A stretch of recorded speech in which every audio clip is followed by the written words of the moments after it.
أهلا ومرحبا بكم مع حصاد الأخبار من راديو العرب في إيطاليا، ونبدأ معكم بالعناوين. 100 حالة وفاة بين المهاجرين في البحر المتوسط منذ بداية العام الحالي. إلي شلاين سكرتير الحزب الديمقراطي تدعو المعارضة إلى الوحدة ضد الأغلبية الحكومية. المحكمة الدستورية في ألبانيا تعطي الضوء الأخضر للاتفاق الخاص بالمهاجرين مع إيطاليا. إيطاليا في المركز 42 عالميا في الفساد، وال17 في دول الاتحاد الأوروبي.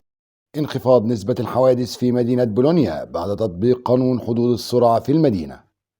التقديم على بونص الثقافة لعام 2024 اعتبارا من اليوم.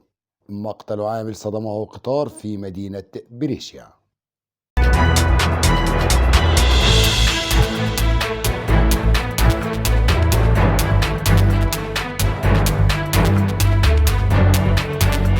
ما زلنا معكم في حصاد الأخبار، والآن إلى التفاصيل.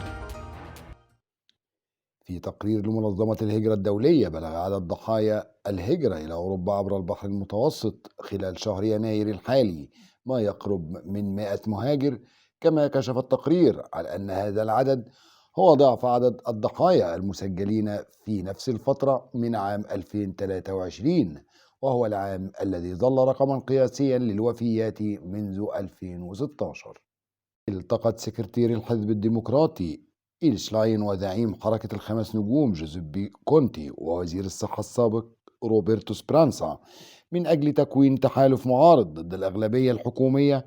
وشلاين تصرح: ليس صحيحا أن البديل لجورجيا ميلوني غير موجود. أعطت المحكمة الدستورية في ألبانيا الضوء الأخضر للاتفاق الخاص بالمهاجرين الذي وقعه رئيس الوزراء إيدي راما ورئيسة الوزراء جورجيا ميلوني، والذي يقضي بنقل المهاجرين إلى الأراضي الألبانية. واعتبرت المحكمة أن الاتفاق متوافقا مع الدستور.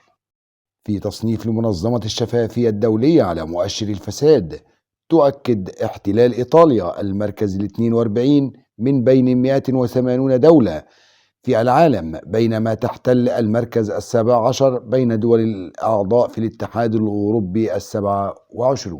في بولونيا، وخلال الأسبوعين الأولين من تطبيق حدود السرعة البالغة 30 كيلومتر في الساعة، انخفض عدد الحوادث في المدينة بنسبة 21%.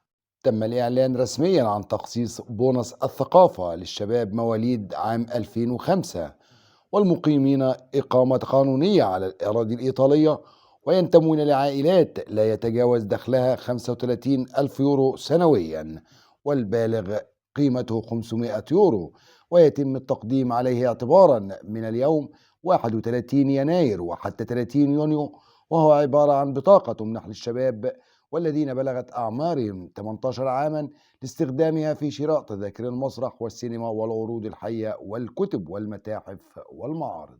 توفي عامل يبلغ من العمر 51 عاما بعد وقت قصير من منتصف ليلة أول أمس، عندما صدمه القطار في محطة شاري في مدينة بريشيا، ويرجح أن يكون الحادث بسبب الضباب. شكرا لكم، كنا معكم وحصاد الأخبار، قرأوا عليكم من راديو العرب في إيطاليا إكرامي هاشم. إلى اللقاء.